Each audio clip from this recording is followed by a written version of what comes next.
digital content creator. We will be talking about public issue of Vishal Mega Mart, which is one of the country's leading retail companies. Vishal Mega Mart, apparently as per the description says, it's a one-stop destination for middle and lower middle income India. It curates a diverse range of merchandise through a portfolio of its own brands and third-party brands to fulfill the aspirational and daily needs of consumers. Today we will be looking into what makes Vishal Mega Mart an interesting player in the retail space, from its capital efficient model to its omni-channel approach, and what this IPO essentially could mean for the investors. So let's break it down for you guys. Let's get to know more about the company.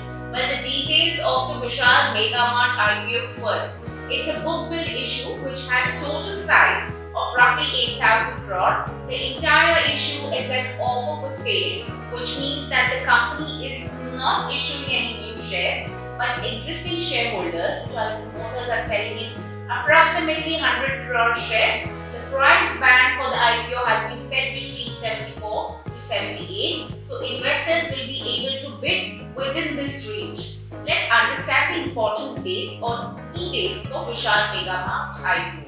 Now, the IPO will open for bidding on December 11th. It will close on December 13th. If you're planning to apply, the allotment is expected to be finalized on Monday, December 16th.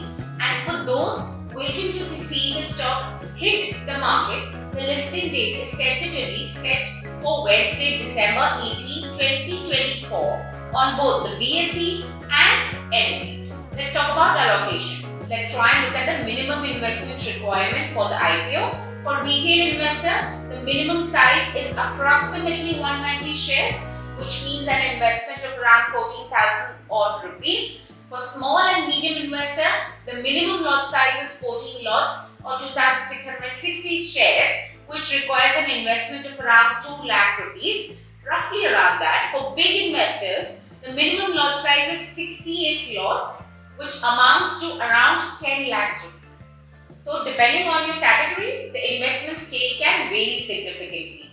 How will the funds be utilized? The company will not receive any proceeds. It's purely an offer for sale by the promoter selling shareholder. Now the promoters currently hold around 96% of the company's share, and after the IPOs, the promoter shareholding will come down to 76%. So the promoters effectively stakeholding will be diluted roughly by 20% after the IPO. Before diving into the key strengths, let's get to know more about what this company is all about. Now, Vishal Mega Mart offers products across 3 major product categories: apparel, general merchandise, and fast-moving consumer goods through a pan-India network of around 645 stores. Along with that, the mobile application and website.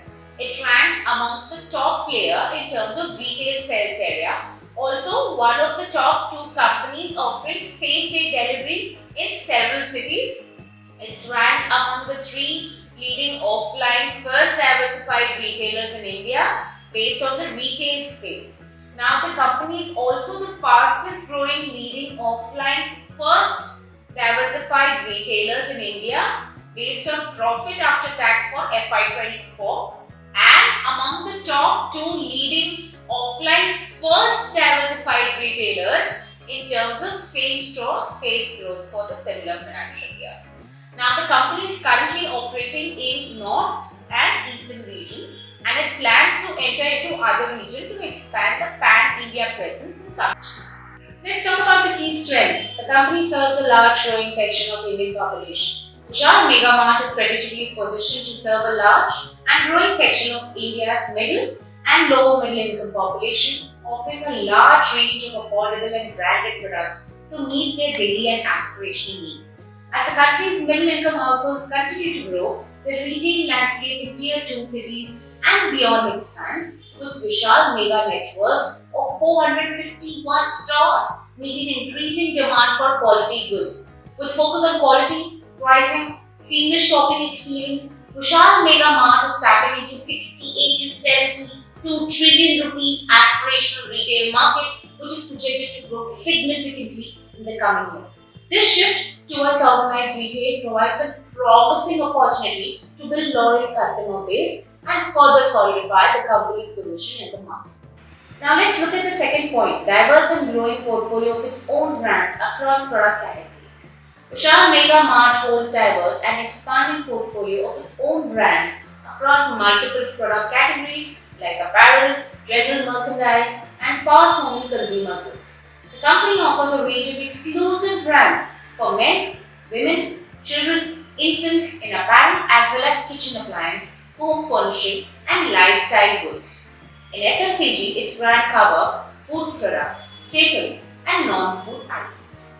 In fact, in FY 2024, 19 of its own brands saw sales surpassing 1,000 million, with 6 brands exceeding 5,000 million, with a CAGR of 27% in revenue from its own brands between FY 2022 to 2024. Vishal Mega Mart continues to innovate, expand existing brands like Tandem and First Crop with new products.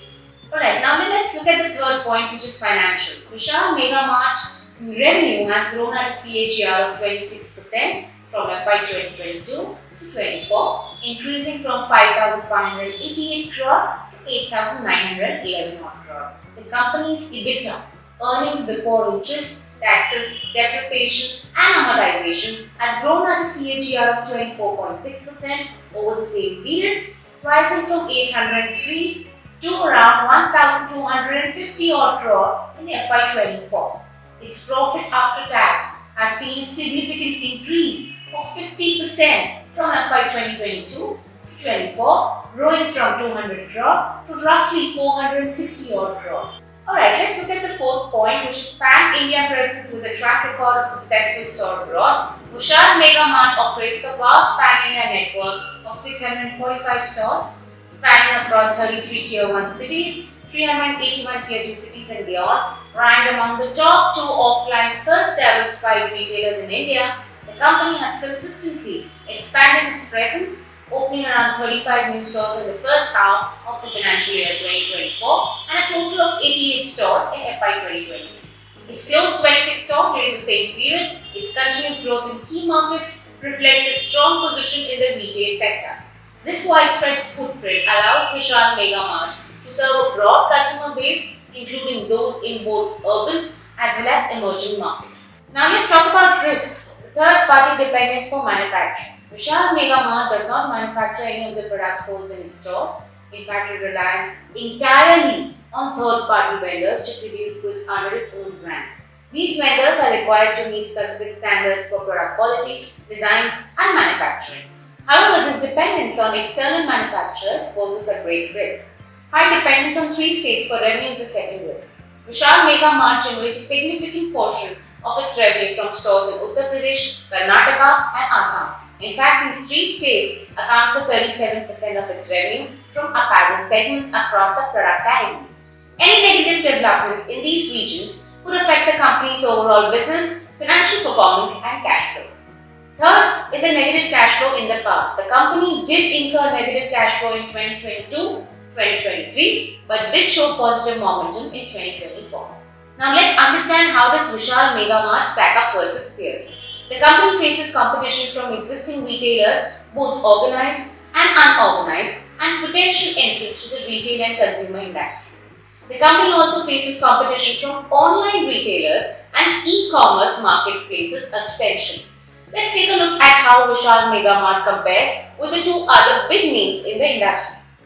One is Avenue Supermarts, that is V-Mart, and second is Trend, which is Westside. In terms of financial performance, Vishal Mega Mart's revenue stands at 8,911 crore, much lower than V-Mart's 50,788 crore. Trend revenue is also higher at 12,375 crore for FY24. In fact, Vishal Mega Mart made a profit of around 460 crore, which is much less than V-Mart's profit of 2,500 crore and Trend's 1,477 crore. Let's talk about the EBITDA margin. This shows how much profit the company makes from its core operations. Vishal Mega Mart margin is 14%, higher than V-Mart's 8%. but lower than trends 23%. Now let's analyze this in terms of ratio. Essentially the PE ratio. This ratio shows how much investor is willing to pay for each rupee of its earnings. Vishal Mega Mart's PE is cheaper at 76 times, which is lower than D-Mart's 98 times and Trends 163 times. However, it needs to be noted that they are not truly comparable on an apple-to-apple basis. Now, what do brokerages make out of this, you may ask? SBI Securities recommends investors to subscribe to the issue at a cut-off price for long term. It says the company is scaling its presence across product categories and stores throughout India and has a track record of profitable growth. It has also highlighted that the company makes relatively better EBITDA margin and similar PAT margin as compared to its major peers like D-Mart. Now, Swastika Brokerage, another brokerage, says that the Vishal Mega Mart as a leading offline retailer with a strong market position in India is a public issue which apparently has demonstrated consistent financial performance with growing revenue and profitability. It is considered reasonably valued with fair pricing compared to its peers. The brokerage recommends this investment as a suitable bet for high-risk investors looking to gain exposure to the retail sector. In terms of grey market premium, well, the stock is quoting at a 30% premium, but that's all that we have in this edition. Do log in for more on this channel.